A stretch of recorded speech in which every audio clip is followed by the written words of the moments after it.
job of introducing the moderator for the next session, which is a panel discussion. She has established herself as a professional and an astute credit expert with international exposure. She worked as the Deputy Managing Director of First Trust Savings and Loans, Chief Operating Officer of Ideal Finance Limited, and was one-time General Manager of Express Savings and Loans Limited. She is a Chartered Global Investment Analyst with the CGIA Institute. Ladies and gentlemen, your moderator, Ms. Charlotte Lily Baidoo.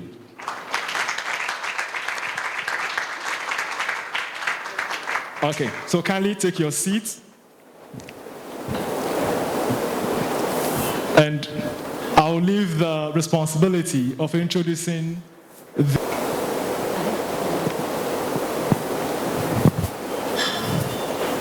One moment. We are women, Abby. Things sometimes can get messy. The fact that you're a woman. But it is well. So our business this morning is to talk about accelerating women's economic power, leveling the financial playing field. And to do justice to this, we have some lovely industry players in our midst, and they will help us to do justice to this fantastic topic. I have with me Abena, Adjoa, Brigidi.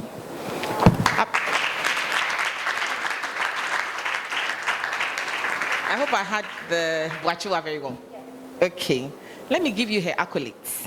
Please take a seat. You can sit anywhere. Madam Abena Adjoa Brigidi is a certified Ghanaian investment banker and a chief executive officer of NIMED Capital Limited, a premier investment banking firm in Ghana. Her drive to create awareness for individuals and corporate entities on the need to build wealth and sustain this wealth for generations. Influence, she's an influencer, she's an investment banker, she's a mother, she's a wife, she's everything. Help me welcome Madam Abena Brigidi. The other woman to do the honors is Solace, my sweetheart.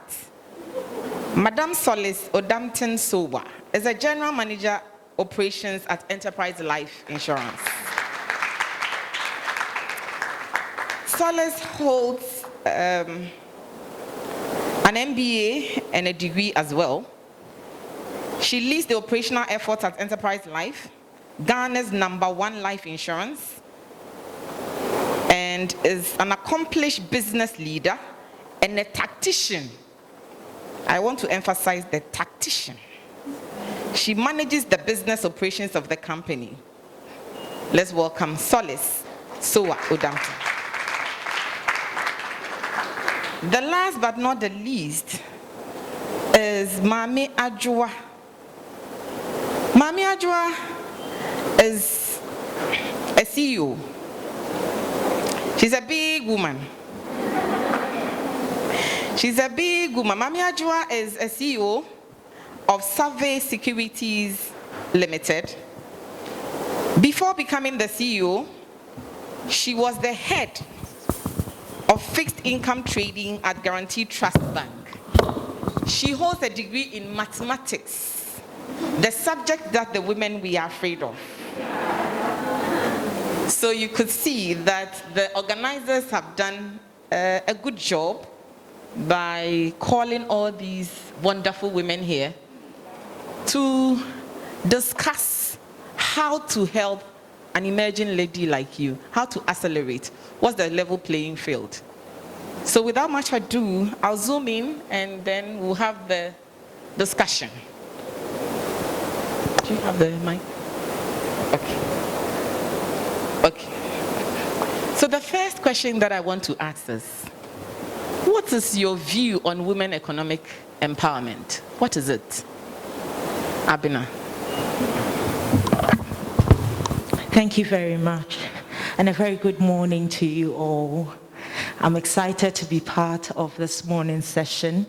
and I believe that I'll share a few thoughts that will accelerate your empowerment or charge you up to go there and empower yourself. So basically, what economic empowerment is, and for that matter for women, is how you are able to economically or to be able to liberate yourself from poverty or being introduced to opportunities that will give you the power to conquer poverty, to be able to have self-sufficiency, reduce your reliance on other people, i.e. men, and to be to be able to reduce your dependency. I use the word reduce because we are wives, we are certainly would be depending a bit on our husbands. It's even biblical that your husbands take good care of you. So yes, so a bit over dependent on them. And then basically have your own power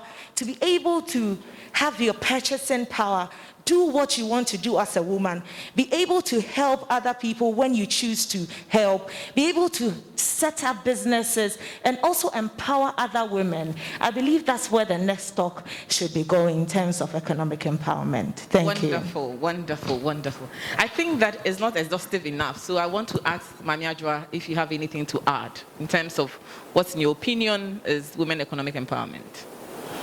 Okay, so I think Abena has said almost everything. I just want to add.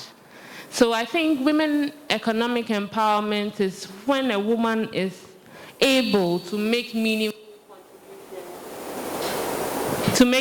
contributions to economic decision making, be it on the personal level, the household level, or at the national level.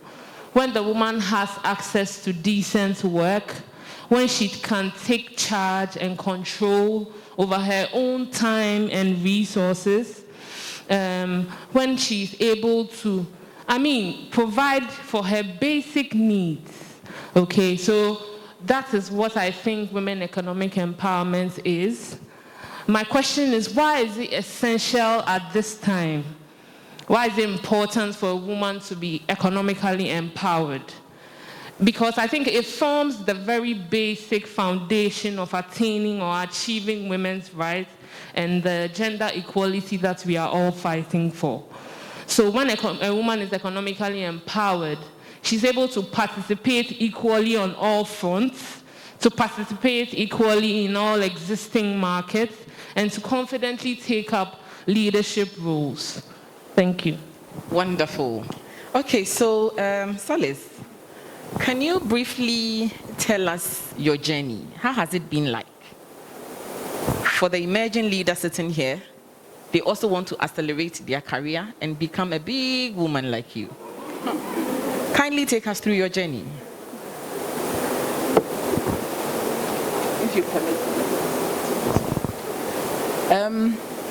My journey, I wish I have a very dramatic story to tell, but I really don't. I was fortunate to be part of, I have a good family background, and I had parents who broke the boundaries of not limiting women to do specific chores. And so girls are not expected to do some home chores, and the boys are not expected to do some home chores.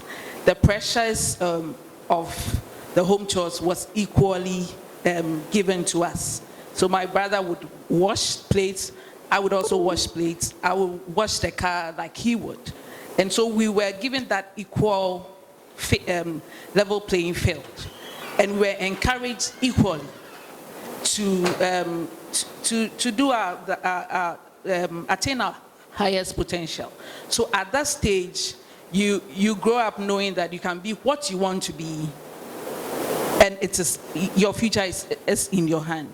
So based on that kind of background, I nourished my my capacity and my potential by taking up opportunities to upscale and do everything possible to be where I am. So I recall that some 15 years ago, I wrote down my ambition, where I want to be. like Susie said, we should have some kind of self-reflection, go through some kind of personal mastery to know exactly what we want to do with ourselves. And so if you go through that process, you will go through all the challenges and all that, but at the end of the day, you know the path that you want to follow. So I had, you have to also sacrifice. Because I left to do my master's in insurance when I left a 6-month-old child and a two-year-old son as well. So going there and sacrificing this much, yes, I was lucky to have a supportive husband, but then I was determined. So it is your career. You have to take the mantle to say, this is my career, this is the path I want to follow, and do it. The challenges will come, but know that it is your career and follow it. Wonderful.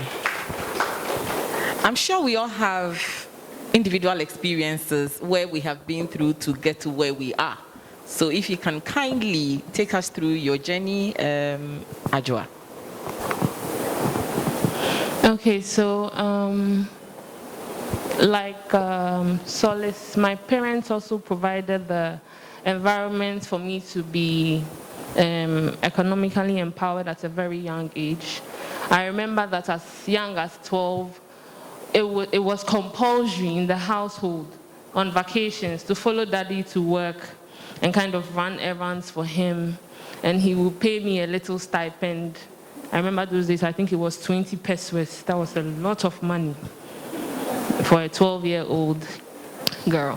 So I would find myself, I have a lot of money, let me save. So at a very young age, I began to save, and I was aware of the benefits of saving. They also provided an environment where you were allowed to make certain decisions for yourself, although under their guidance, of course. So it taught me how to be, say, independent and to make a few decisions for myself. I always found myself trying to do things that women were not expected to do. So you find me, you come to class in the middle of about 6 boys, I'll be in the middle, discussing issues and saying, I can also do math. And I was a woman like you, what? So I found myself always trying to challenge the status quo. So I remember when I told my parents I wanted to read pure mathematics at UCC. My mother was scared at a point because University of Choice, their pass mark was like 80% above all. And she was like, oh, you'll be too skewed. Can you add something to open your mind? I said, Mommy, what else apart from mathematics can open my mind, you know? So she convinced me to add business management. I remember telling my friends, this is what I want to read. And they will still pass that comment, that stereotype comment of, why would you as a woman want to do that? Another shocker came when in my first day at class, in a class of over 100 people, we were only 3 females. I felt so comfortable because growing up, I always find myself in the midst of boys.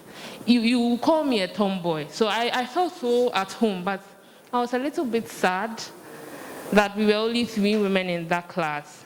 And over my 4-year stay there, you come and find me teaching the boys the maths.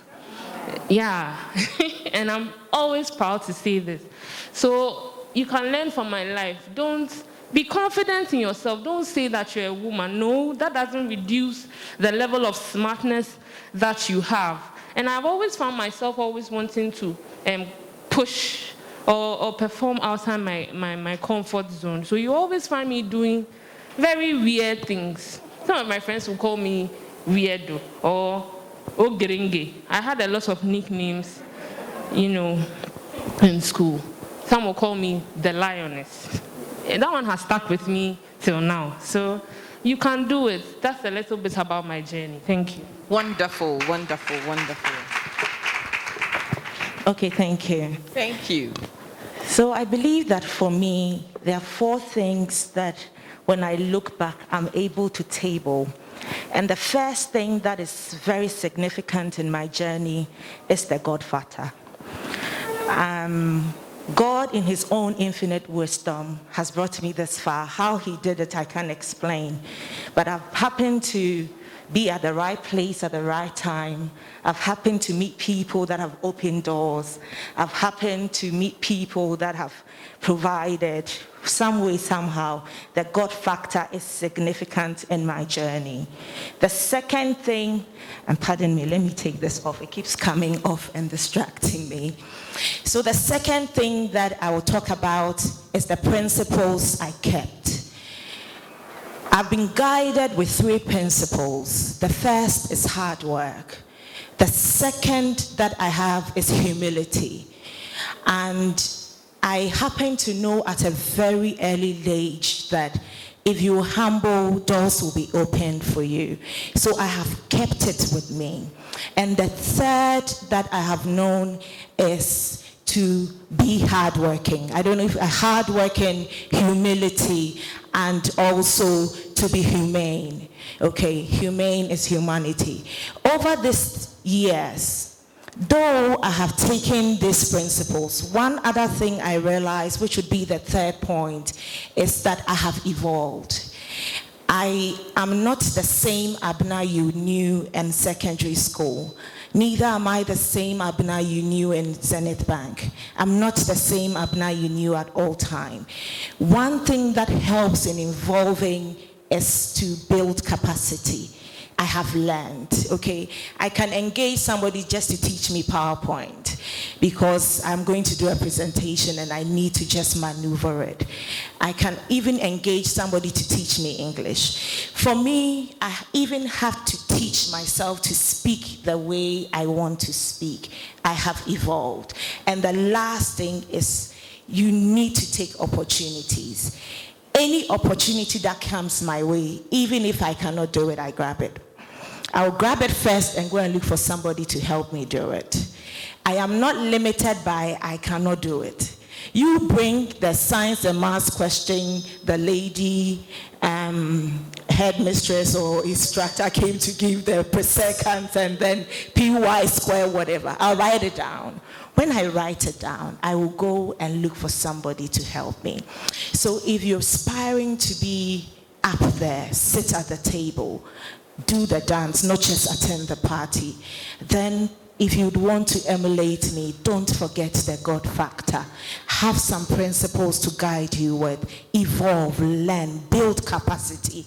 If it means by sacrificing, like our mother said, 2 years, 6 months baby, and going out to study, build up, and then be prepared for every opportunity that comes your way. Thank you.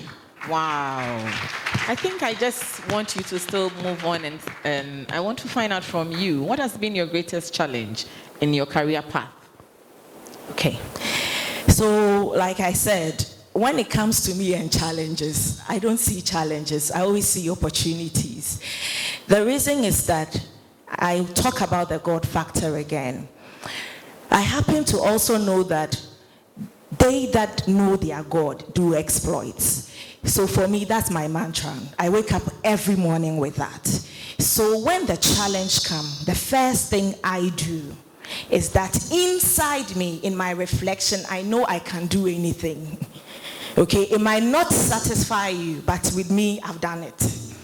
So the challenge, the way I handle that, I make sure, the word is sure, that even if I cannot, I see it as an opportunity to break through. So I need to find somebody who can help me. So with me, I always use my network. You see, there's something that as women we ignore, and it's network. In balancing in career, everybody that you meet has a reason that you have met the person. You might not know it today. So all of us seated here, we certainly would have to cross someday.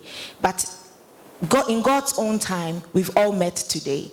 So the purpose might not be for this program, but for some other day.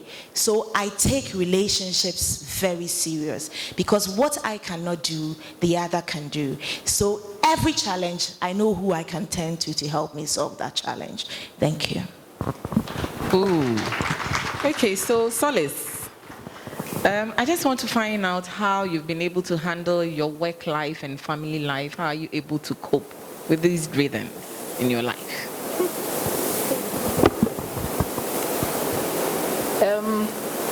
In terms of work-life, family balance, I always say that we need to be able to prioritize and compartmentalize our work life and family life, mainly because set up boundaries, come up with non-negotiables. There are things that I would do at home that I would not, it's not negotiable. Like I have carol service this afternoon, I have to go, I'll take them.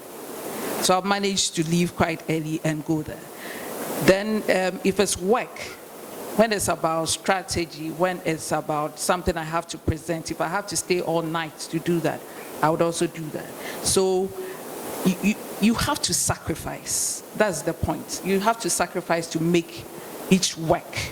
Otherwise, you'll be in the mix of it, and you would not. There won't be a balance. And there's the bit about investing in yourself. Look, don't be afraid to ask for help.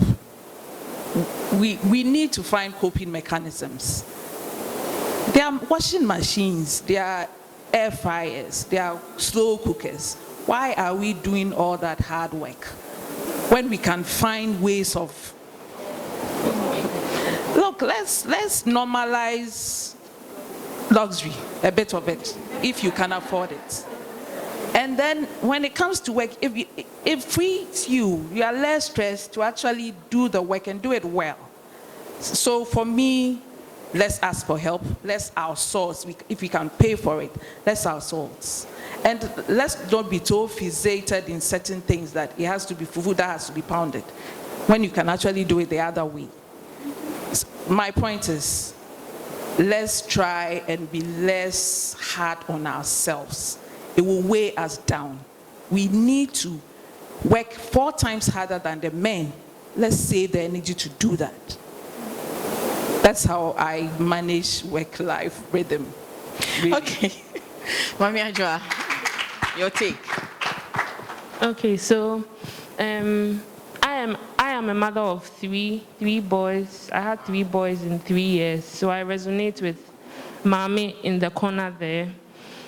My life can be very extremely crazy. It's like all the time. My first boy is 4, my second is 3, the last is 2. Very active and very troublesome. So for me, what has helped me try to juggle these incompatible roles of being a mother and an entrepreneur is a lot of planning and a lot of time management. Even though children have a mind of their own, they have their own plans. If you make your plans, there'll be a bit of distortment, but it helps me. When my day starts at 4:30 a.m., I try to take 15 minutes after my quiet time to try to jot down what I want to achieve during the day. And what has also helped me to also keep my sanity is to try and separate work from home.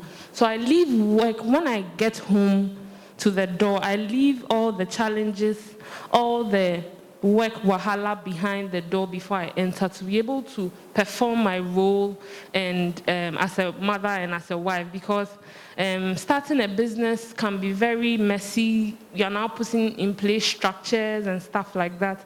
So you will be tempted to, let me take my laptop, I'll just spend 15 minutes. You won't spend 15 minutes. It's a lie. So I try to make that deliberate effort to try and leave work when I get home. And I don't have to forget to mention here that I also have a very supportive, a very strong support system. My mother has been very helpful. My sister, she's here. Just help me to give her a round of applause. She has been helping me. Nanama, thank you. Give a wave, give a wave, give a wave, give a wave, give a wave. She has been helping me to take care of the kids when I have a presentation here and there. So I have a very strong support system. My husband, too, is very supportive. He's not here today, but I just want to acknowledge him, give him a shout out wherever he is. Yeah, so that has also helped me a lot trying to juggle. But there's one thing I want to say here. When we are trying to juggle our roles at home and our roles in the office, we should stop trying to be perfect. As Madam Solace said, stop it. You are putting a lot of pressure on your mental health. You are not perfect. You are not a superhuman. You are not Batman. So we should try to stop being perfect, or we are not superhuman. Help. You need help. Ask for it. You are not less of a woman if you ask for it. So those are the little things that have helped me juggle or try to maintain the work-family balance. Thank you very much. So that's wonderful. I think we are all learning, right? You could be a mother for 10 years, 20 years, but you can still take something away today that will help you to manage your family life well and to help you appreciate the issues that women go through. I want to find out, Abena, women economic empowerment, right? The challenge that we face is due to systemic stereotype, institutional issues that people think this is woman and that is woman. In your opinion, what can we do as women to demystify these things in the society? Thank you. That's a very controversial question for me because I have a different opinion when it comes to that. The reason is that in Ghana, for instance, I believe that we have a fair playing field and women are not normally stereotyped to say, you're a woman, so you cannot get this role. But what our major problem is capacity and confidence. Women don't have confidence in themselves. They don't believe they can do it. They believe that this is a man job. Okay, I don't want to be CFO because it's a man job. Even when the supervisor recommends that this is something that maybe Abena, I think you can do, can you start building up for this? The first thing they will say is that I can't do that. I'll tell you one story with somebody I encountered. The person saw me and she wanted to inquire what she can do to come into investment banking. Then I said to her that the first thing you need to do, go and certify with the stock exchange. So go and do the course. She then asked, is it mathematics? Then I said, not really. Then, has it got a bit of finance? And I said, certainly because it's in the financial sector, so there is some bit of finance. But you can do it, don't you think? Abena, I don't really like anything about finance. So I asked her, so what's your business inquiring to get into the financial sector? The moment you make up your mind that I want to be in this industry, know that you can attain any of the positions, build your own career path, and know what it takes to get there. Build that capacity to take there. And I love what Dr. Susie said. Be at the door. The moment it's opened, you enter and you take your seat. Thank you. My point is, sometimes people are not comfortable that is the woman who is going to do. For example, we all sit in a plane and the pilot says, this is Charlotte Lily Baidoo, your captain. I'll be taking you to Ghana. Most women in the plane will shiver. They are just not comfortable that is the woman taking me. I have a little story even just yesterday, where my sister is supposed to drive my mom to a place that is 2 hours from Accra. My mom instantly said, where is your driver? My sister said, the driver is not available today. I will drive you there. No, look for another male driver. So, how do we deal with these things? And these are, when it comes to us for the business that we do, after all, from the school, they don't give us pink sheets and they give men blue sheets. We all write the same exams. If you really want to attain the heights, like you're saying, I believe that if you believe you want to take, when the advert comes, it doesn't take women or men, even though sometimes they say we encourage more women too. But at least they give you the level playing field. But there are other things that people are not comfortable. When is the woman factor? That is my challenge. What do you say about it? Maame Adjoa or Solace, any of you can take. I'll take it. Okay, so I've come face to face with women not believing in women, like even subtly, like subconsciously. You go for a meeting and in the room, the other women will be sizing the other women, thinking that, oh, this one, she's a junior, or this one, she's an assistant. You know, even though they are the leaders. Okay, so I think to be able to deal with this deep-seated inequality, and institutions are social systems that guide our social relationships or social relations. So we have things like gender-defined roles, like being a pilot is for a man, or being a doctor is for, like, women can take certain jobs and women cannot take certain jobs. We need to look at that.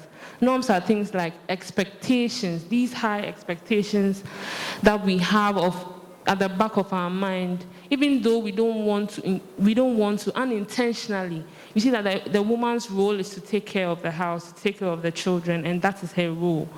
We need to look at all these things. We also need to look at our institutions like marriage and inheritance. You know, I was shocked to learn that in some parts of West Africa, women are not allowed to inherit landed property. So some of these things must be redefined. As women ourselves, we need to begin to work on our minds, okay? Sometimes we subconsciously, as Abena said, we don't believe in ourselves, and it has messed with our confidence. So I think to address the inequality, we need to look at changing the norms and institutions around our culture. And then I also think that we also have to bring the men along in these diversity and inclusion conversation. I must confess, a lot of improvement has been seen in this area where you see men driving the diversity and inclusion conversation. But I think there's a little bit room for improvement. So that's my mind and take on that issue. Thank you. Solace, do you have something? Inequalities, biases, stereotyping, these are all words. I would add that, yes, it does exist. It has been embedded in our norms, and it's such that sometimes we feel we need to be vulnerable as women. This is what the guy can do, this is what the woman should be doing. But we need to break those barriers and believe in ourselves. What I think is, if you have your sense of purpose, as my friend would say, what's your ministry, really? If you know what you are about, nothing should set you back. Nothing to set you back. And we ourselves, sometimes, we play victim. I mean, I know guys can also play victim, but women, we tend to play victim, where we easily say, oh, it's this way because this is it. And that toxicity does not help us. So once we start losing those pettiness, those petty jealousies, and sometimes we are even toxic to ourselves, self-sabotages. We cannot do this, this is the limit that I can go, this is what is expected of me and all that. That is what actually feeds on this inequality that we are talking about. So if we are really going to break this, it's not about the men. We know what we want to do. We know that we want an equal playing field. We should set ourselves to that task and invest in ourselves such that we break that. it's not really always about the men. Thank you very much. You can add. Yeah, Charlotte, I would want to say that we all, okay, I'll put it this way. For me, I believe that I have left trying for norms and changing structures and all that. There's one thing, excellent open doors, excellent keep people mute. Thrive to excel in whatever that you do, and automatically there won't be any gender disparity. You can attain whatever you want to do. It's performance, and in our industry it's so clear. If the target is 200, bring your 200 and you move to the next level. As simple as that. So for me, if you say have a male boss and the male boss is very harsh on you, is trying to get you to do what? Take it in good faith. Don't think that the person is trying to sideline you. Look at the development areas they are pointing out to and then work at it. When you excel in what you do, certainly no boundaries, certainly no norms. Every other thing melts for you to move. Thank you. Thank you very much. I just want us to discuss harassment in workplaces. We can't meet as women and not discuss harassment in workplaces. I want to know whether you've ever encountered any harassment. I did not say sexual, I said harassment. So I just want to know whether you've encountered any harassment in your professional life and how you were able to overcome that harassment. Any of you can take. Adjoa first. Honestly, my middle name is Adjoa. Okay, nice to know.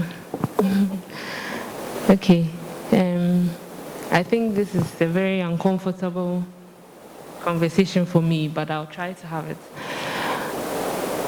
In my professional journey, when I first secured a proper full-time job, there were instances of harassment for me. It was sexual in nature.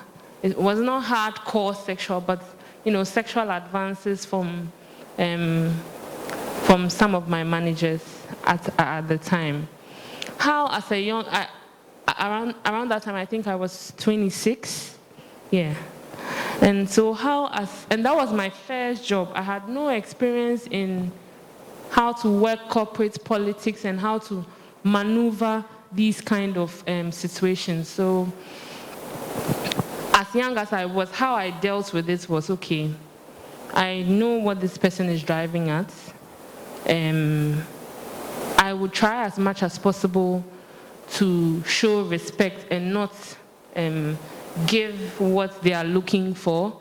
So I try to play a little bit of hide and seek, trying to find my way around it, but that wasn't solving the problem for me. So as Abena said, you need to build your networks. As at that time, I was just a fresher in the corporate space. So I gathered the courage to approach a senior level manager who was a woman at the time. And I told her my situation. And she told me one thing that has stuck with me till now. She said, "You're a woman. These things are, that's reality. These things are happening in the industry. Stand your ground. Know what to say at what time. And if you continue to stand your ground, the person will get the message." So for me, that's how I dealt with it at that level. So that's the only experience of harassment I've gotten in my professional career. So that's what I want to share. Thank you. Truth be told, I haven't experienced any harassment. And it could be that, I don't know, for some reason I haven't. And probably I'm too bold and blunt. So I would speak up before you even approach coming that way. And so maybe that's it. So I have got the tax of being too bossy or to be too abrasive, but well, I just track it off. So I haven't gotten it, and I don't think I'm special because I haven't gotten it. It's just that I haven't gotten it. It's the grace. It's the grace. Bridget. Oh, sorry. Abena. Okay. So for me, I honestly haven't gotten people show advances at me, sexual harassment, even harassment in terms of somebody just on you just to make sure you leave the job place and all that. But in leadership role, I have ladies who've spoken to me about that. And it's actually set me thinking. So I've been thinking about it. And these are the scenarios I create in my head. Ama, Equia, yeah. These three people are all in the organization. Mr. Thompson, who is said to show sexual advances at every young girl, doesn't show to Equia, but tries it on Ama and tries it on Ya. The question is, what is it about these three ladies that would make Mr. Thompson harass sexually any of these two? Then it dawned on me that sometimes the way we place ourselves or the way we are in the corporate environment give access to anybody to talk to you. Even now, I realize that if you're a young lady and you are not married, any man who sees you knows that what you are really aspiring for is to be married. So if you are not careful, the hairdresser doing your hair, if he's a male, by the time he's finished doing your hair, he's toasting you. So if you don't position yourself as somebody who is professional, who is decent, no nonsense, I don't take this nonsense, then you have these people approaching you. So make it clear in the space that you are in. This is me. This is my take on this. Don't come close and you won't find it. I don't know if for some reason I exhibited that. That I'm sure I did not. But probably nobody thought that I was a candidate for it. Okay, fantastic. Thank you very much. Finally, there are emerging ladies sitting here. Kindly speak to them. Tell them what they need to know to become you. Solace.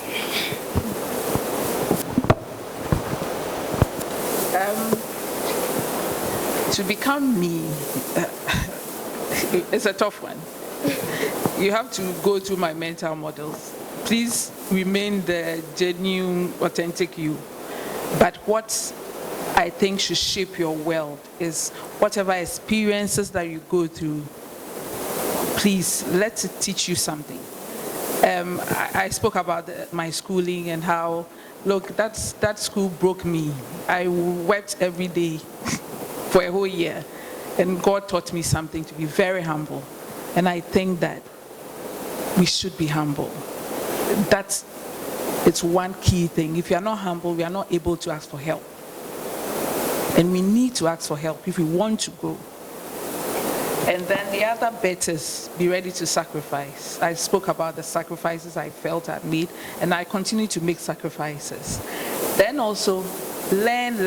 Let's always be eager learners. We should pick a book every time. Now that our phones have notes, let's use it. Let's not just go to social media and read and not add to ourselves. Let's make sure we are learning.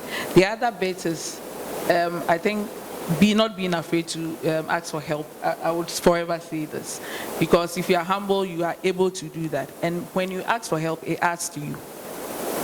It adds to you. You can be given a lot, but also ask so that you add value to yourself. And then strive to be the go-to person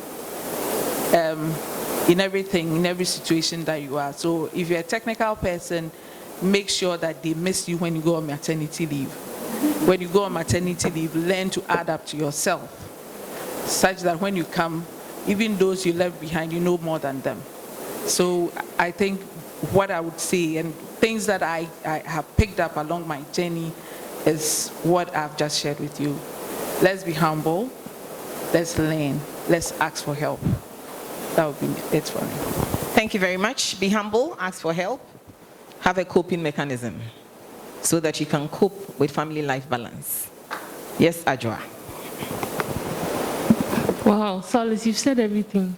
What's left for me to say? Okay. I'll just add to what she has said. Be humble. It's very rewarding to be humble. It helps you to grow as a leader. So please try to be humble. Don't try to know everything in the room. Even if you do, try to listen. Listen before you speak. Yes, that's what I would like to add. And also push yourself outside your comfort zone. If you remain there, you will not grow. You will not grow. Try to do things that make you feel uncomfortable, yes. Be uncomfortable doing things. This is a sign that you are growing. So for me, that's what I want to add, because Solace has said everything. Thank you. Abena. Okay, so I'll add to what Solace and Adjoa has said. I think 3 things. The first, networking. Don't forget it. Network.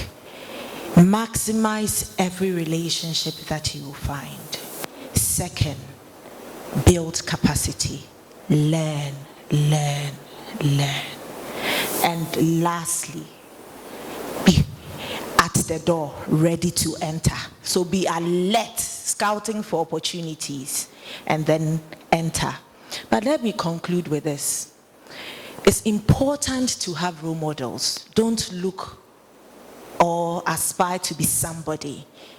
It's important that you have role models. And when you have role models, harass them until they give all of themselves to you. You know, some people don't like this mentor-mentee things because it's such a waste of time now, I'll say, because you don't get the mentor intentionally trying to imbibe in you how you can get there. And the mentee is not also that submissive to learn. Look for role models. Get them to tell you. Sometimes intentionally, don't ask them, how did you go about your maternities? You have 4 kids, and I see you're a CEO. How did you get there? How do you juggle between this? Sometimes the textbooks are not helping our sector or our environment, our landscape. Some practical examples would help. Don't do away with their mentorship. Thank you. Thank you very much. I said that was my last, but I just want to ask. You said networking. Sometimes there are women here, they've come here, they will take your telephone number, they will take your cards, they call you, send you WhatsApp. We don't mind them. What happens? I'm speaking for you, Abi. I have been there before. So what should they do? They will harass, but we will still not give them the ears. I'm speaking to the women leaders here. Okay, Auntie Shallow. So I think that I use the word intentional. There are people that are very available and very willing to help. One. Notwithstanding, there are several leaders that are willing to help but are busy. They have too many things going on themselves. So sometimes it's when you push, then in their head, girl, freedom. So you might want to be that pest they would want to just get rid of. Because if you leave it to the gentle side of you, hello, Abena, just checking in. I'll come back and say, thank you for checking in. Hello, Abena, how are you today? I'll tell you, by the grace of God, I hope you're good. But put a task. Abena, I'm trying to do this, that. How best do you think I can go about it? Then, if I happen to have the phone and I'm responding, then as typical of me, I'll 1 dot, right, 2 dot, right, 3 dot, right. But if you keep saying, I'm checking out, I'm checking in, how are you? When can I see you? Of course, in my about when you can see me, and I've not been able to come up with something. So as much as you would want us to come out, try and also come straight to the point. Thank you. Thank you very much, ladies. It's been warm, chatty talk this afternoon, and I've really enjoyed myself, and I've learned a lot. A bit of me to you people, as also a female leader, is that when they invite you to the room, you belong there. So you take it away with you.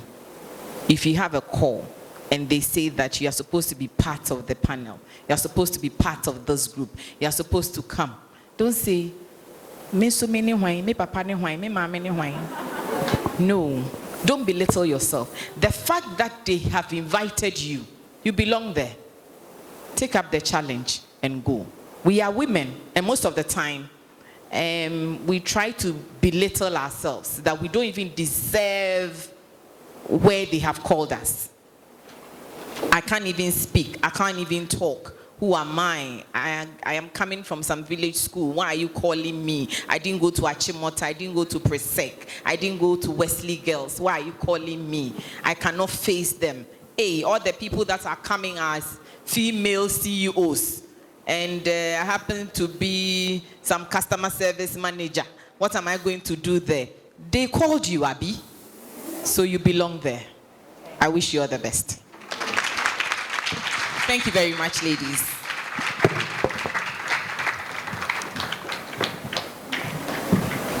Please put your hands together for them.